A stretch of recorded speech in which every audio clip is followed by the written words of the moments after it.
লিভারের ফ্যাট কিভাবে কমাবেন? লিভারে ফ্যাট হয়ে যায়, সেই ফ্যাটটা হয়ে গেলে কিভাবে সেটাকে কন্ট্রোলে রাখা যায়? শাশ্বতী বোস মুখার্জি, আপনার এই কোয়েশ্চেন। লিভারে ফ্যাট যদি হয়ে যায় শাশ্বতী, সত্যি এটা খুব সাংঘাতিক ব্যাপার। এটা আমাদের মেনটেন করতে হবে, কন্ট্রোলে রাখতে হবে, তা না হলে ভীষণ কষ্টকর এই লিভারের ফ্যাট। যেগুলো আমাদেরকে করতে হবে, নাম্বার 1, এক্সারসাইজ। শরীরের ওয়েট, যদি বডি ওয়েট থাকে আমাদের, সেই বডি ওয়েটটাকে কম করতে হবে। তার জন্য রেগুলার এক্সারসাইজ আমাদের দরকার। আর যেটা খাওয়া যাবে না সেটা হচ্ছে অ্যালকোহল। অ্যালকোহল খাওয়া যাবে না। বাটার, ঘি, তেল, মশলা একেবারে খাওয়া যাবে না। স্মোক যদি কেউ করে থাকেন, সে স্মোক করাটা বন্ধ করতে হবে এক্ষুনি। আর বাইরের খাবারের দিকে ঘুরেও তাকানো যাবে না। খুব কষ্ট হচ্ছে, মনে হচ্ছে যে এগুলো করা যাবে না, তাই না? কিন্তু যখন আপনার কষ্টটা হয়, ব্যথাটা হয়, বমি যখন হয়, তখন কষ্টটা নিজেরই হয়। তাই নিজেকে ঠিক রাখতে গেলে, সুস্থ রাখতে গেলে কিছু জিনিস তো আমাদের মেনে চলতেই হবে শাশ্বতী। দেখুন, আর যেটা খাবেন সেটা হচ্ছে, আপনি মুসুরির ডাল, মুগের ডাল, ডালটা খেতে পারেন, রাইস খেতে পারেন, ব্রেড যদি খেতে হয় আটার ব্রেডটা খাবেন। ফল আপনাকে বেশি পরিমাণে খেতে হবে, শাকসবজি খেতে হবে।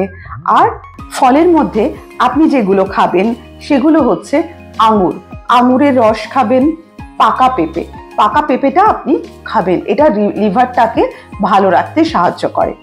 আর যখন কখনো কখনো বিকেলে বা আফটার ব্রেকফাস্ট, খালি পেটে একদম নয়, গ্রিন টিটা খাবেন। রাত্রে শুতে যাওয়ার আগে ডিনার হয়ে গেল, তারপরে আপনি টার্মারিক টিটা খাবেন, মানে চায়ের মধ্যে হলুদ দিয়ে টিটা খাবেন। আর যেটা খেতে হবে সেটা হচ্ছে লেমন অ্যান্ড জিঞ্জার। ধরুন আপনি একটা গ্লাসের মধ্যে আদা কুচো কুচো করে ভিজিয়ে রাখলেন, আর তার মধ্যে একটু লেবুর রস দিলেন, নিয়ে সেই জলটা আপনি খেতে পারেন।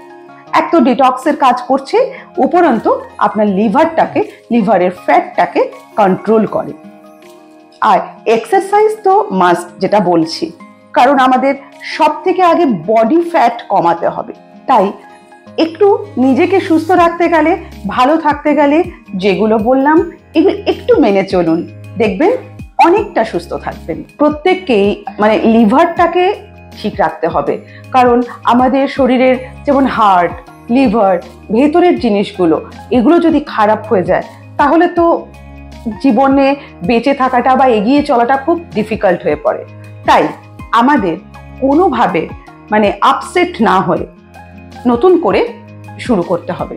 যদি লিভারে সত্যি ফ্যাট হয়ে থাকে, লিভারে যদি কোনো প্রবলেম হয়ে থাকে, আমাদের কিছু কিছু জিনিস মেনটেন করলে, চললেই কিন্তু আমরা এর থেকে মুক্তি পেতে পারি।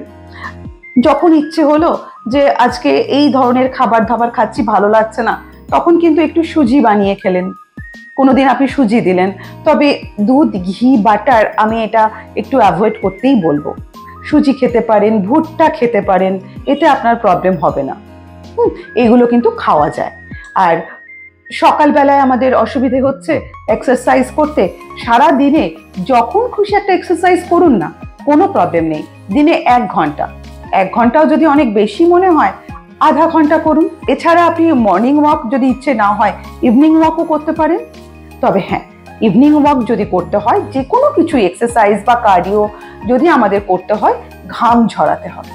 ঘাম না ঝরিয়ে আমরা এক্সারসাইজ করলে তার সেই এক্সারসাইজের কোনো মানে হয় না, কারণ ক্যালোরি বার্ন করবে না, ফ্যাট রিডিউস করবে না, তাহলে কিন্তু প্রবলেম। তাই আমাদেরকে যাই করি না কেন, মাথায় রাখতে হবে আমাদের খুব হেভি এক্সারসাইজটা করতে হবে। বডি ফ্যাট তো দেখা যায়, বাট লিভারের ফ্যাট তো দেখা যায় না, এতে আমাদের ভুগতে হয় অনেকখানি। এখন চারিদিকে বাইরের খাবার, ফাস্ট ফুড এত হয়েছে যে নজর এড়িয়ে চলাটাও সম্ভব নয়। কিন্তু যদি আমাদের সেই সমস্ত খাবার খেতেই হয়, তাহলে একটু ডায়েট করতে হবে, হেলদি ডায়েট।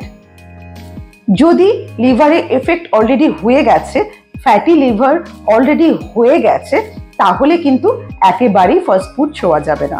ডক্টরের সাথে যোগাযোগ করবেন, চেক আপের মধ্যে থাকবেন আর হেলদি ডায়েটটা মেনটেন করবেন। তাহলেই আপনাদের এই প্রবলেম থেকে অনেকটা মুক্তি পেতে পারবেন।